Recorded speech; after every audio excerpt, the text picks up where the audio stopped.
Welcome to today's news wrap up. Let's dive right into the top stories making headlines today.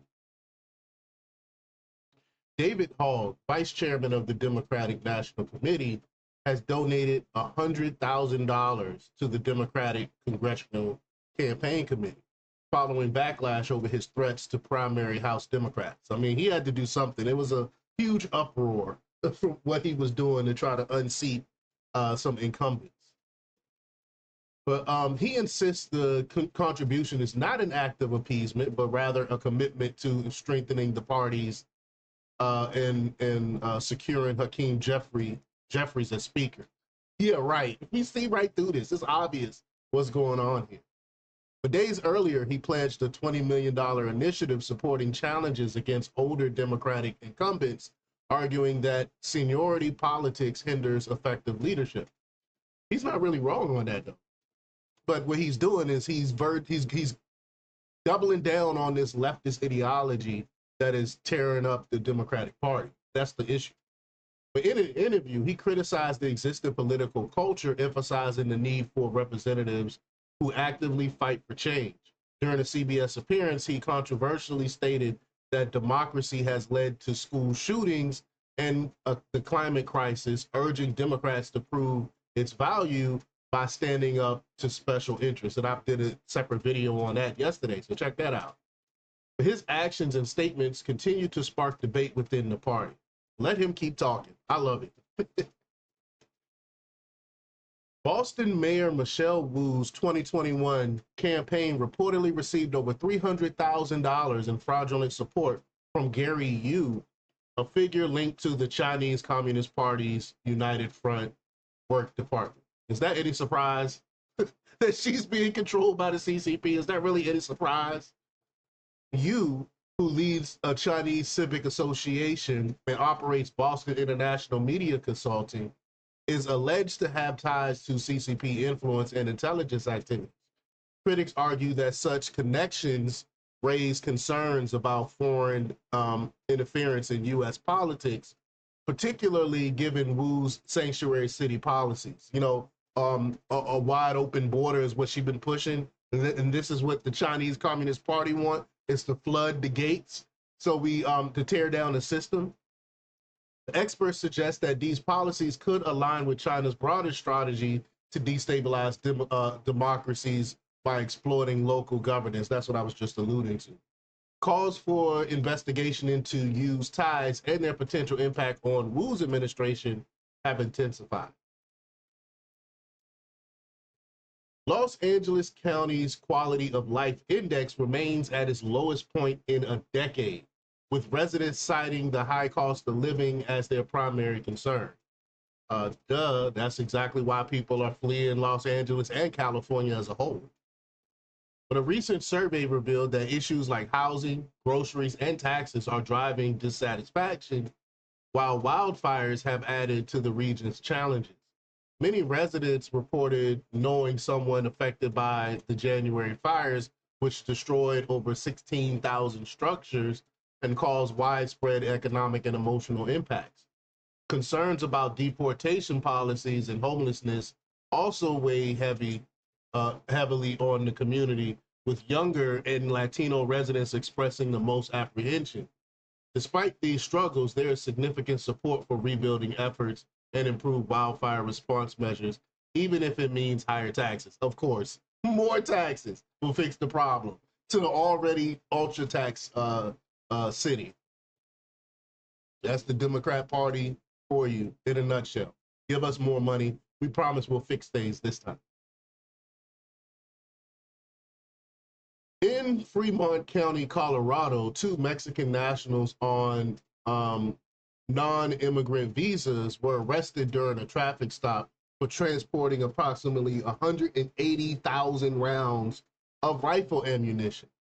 Detectives pulled over their van for minor traffic violations and discovered 150 boxes of 308 ammunition and 30 boxes of 7.62 millimeter rounds.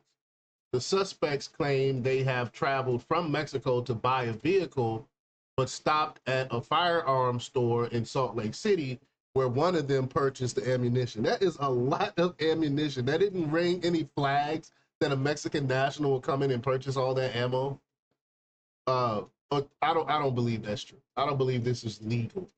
Authorities suspect the large quantity indicates organized criminal activity rather than a casual purchase. No duh.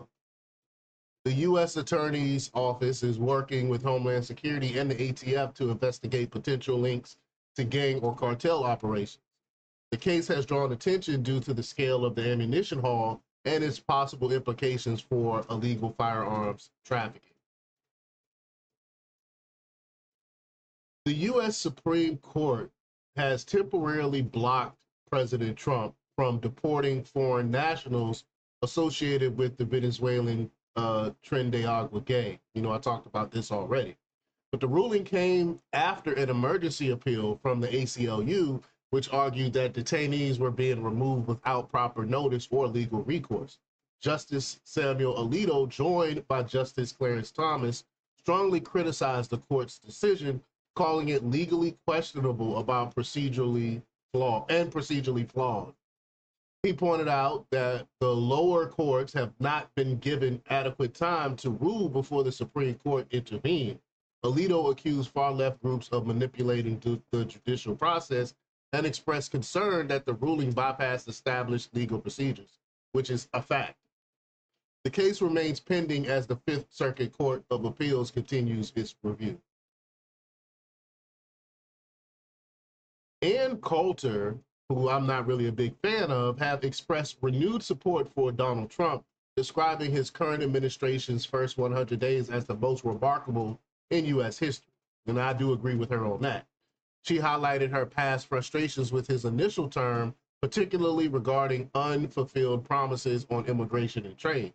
However, Coulter believes the challenges Trump faced during his time out of office have motivated him to deliver on his campaign commitments more effectively. And I agree with her on that as well.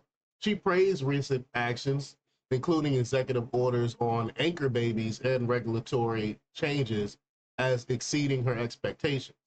Coulter's shift in tone marks a significant reconciliation after years of criticism.